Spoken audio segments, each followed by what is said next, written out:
యుద్ధం కారణంగా ప్రపంచవ్యాప్తంగా వచ్చిన విపత్కర పరిస్థితులలో మరీ ముఖ్యంగా భారతదేశంలో ఆర్థిక మాంద్యం భవిష్యత్తులో పెద్ద ఎత్తున వస్తుంది అన్న ప్రమాదకరమైన సూచనను ప్రధాని నరేంద్ర మోడీ గారు పెద్ద ఎత్తున ప్రచారం చేస్తూ ప్రజలకు, అధికారులకు, రాజకీయ నాయకులకు, మంత్రులకు, ముఖ్యమంత్రులకు అందరికీ కూడా దిశానిర్దేశం ఇవ్వటం జరిగింది. అందరూ కూడా పొదుపును పాటించాల్సినటువంటి అవసరం ఉన్నది.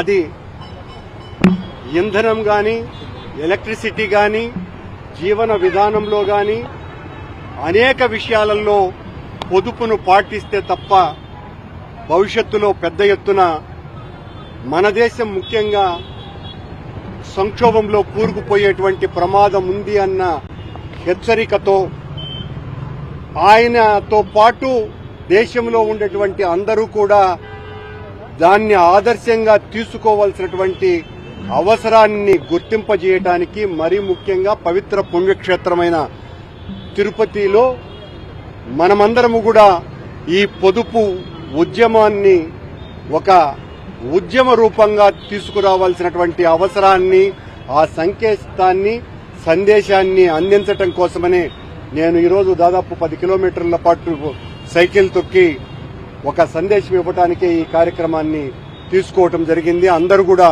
పొదుపు పాటించాలి. ఇది ఏ ఒక్కరికో, ఏ ఒక్క రాజకీయ పార్టీకో సంబంధించిన విషయం కాదు. 140 కోట్ల మంది భారతీయులందరి సమస్య.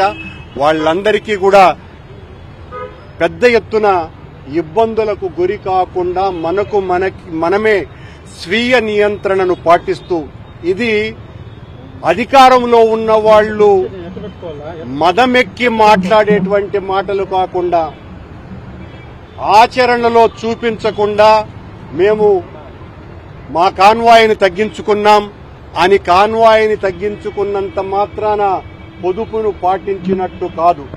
ప్రతి విషయంలోనూ కూడా ప్రభుత్వాన్ని పరిపాలించే వాళ్ళు అన్ని విషయాలలో వాళ్ల కుటుంబం దగ్గర నుంచి వాళ్ల అనుచరుల వరకు ప్రతి ఒక్కరికి కూడా ఈ పొదుపు అన్నది ఏంటి, ఇంధనాన్ని ఏ రకంగా పొదుపు చేయాలి, విద్యుత్తును ఏ రకంగా పొదుపు చేయాలి, మన ఆర్థిక అవసరాలను ఏ రకంగా కుదించుకోవాలి, ఇవన్నీ కూడా పాటించి ఆదర్శంగా నిలిచినప్పుడే ప్రజలకు అది అర్థమవుతుంది. కానీ వైఎస్ఆర్ కాంగ్రెస్ పార్టీ ముందుగానే దీనికి స్పందించి ఈ రకమైనటువంటి కార్యక్రమం ద్వారా ప్రజలకు ఒక సందేశాన్ని ఇచ్చేటువంటి బాధ్యతను తీసుకున్నది.